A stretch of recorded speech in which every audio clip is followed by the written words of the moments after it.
నేనైతే సఫారీ మాల్‌కెళ్ళి ఈ Apple watches ఎలా ఉన్నాయి ఆఫర్స్ అని చూస్తున్నాను.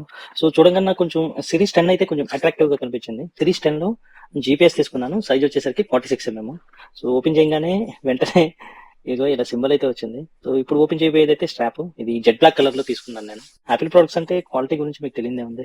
చాలా బాగుంది. ఎప్పుడెప్పుడు ఓపెన్ చేద్దామా? ఎప్పుడు పెట్టుకుందామా అని ఉంది. అయితే నాకు ఈ చార్జర్ అయితే చాలా స్ట్రాంగ్ కనిపించింది. వైరుని చూసారా? ఇంతకు ముందు వచ్చిన వైరు చాలా ప్లెయిన్ గా ఉంది. ఇది అలా కాకుండా కొంచెం ఏదో అల్లినట్టు జిగ్‌జాగ్ గా చాలా స్ట్రాంగ్ అయితే నాకు కనిపించింది. ఇదొకటి ఈ సిరీస్ లో హైలైట్ ఇచ్చిండు. వెంటనే అయితే ఓపెన్ చేసేసి చేతికైతే పెట్టేసుకున్నాను. సో ఇక కంపేర్ చేద్దామని చెప్పి మనకి ఇండియాలో ప్రైస్ ఎంత ఉందని చెప్పి మన ఫ్లిప్‌కార్ట్ ఓపెన్ చేసి యాపిల్ వాచ్ సిరీస్ 10 అయితే సెర్చ్ చేశాను. వామ్మో! ఇది నిజమేనా అనిపించింది నాకు చూసిన వెంటనే. ఎందుకంటే అరౌండ్ 50,000 ఉందండి అక్కడ వాచ్. ఇక్కడ ఖతర్‌లో వచ్చేసరికి నేను 1549 తీసుకున్నాను.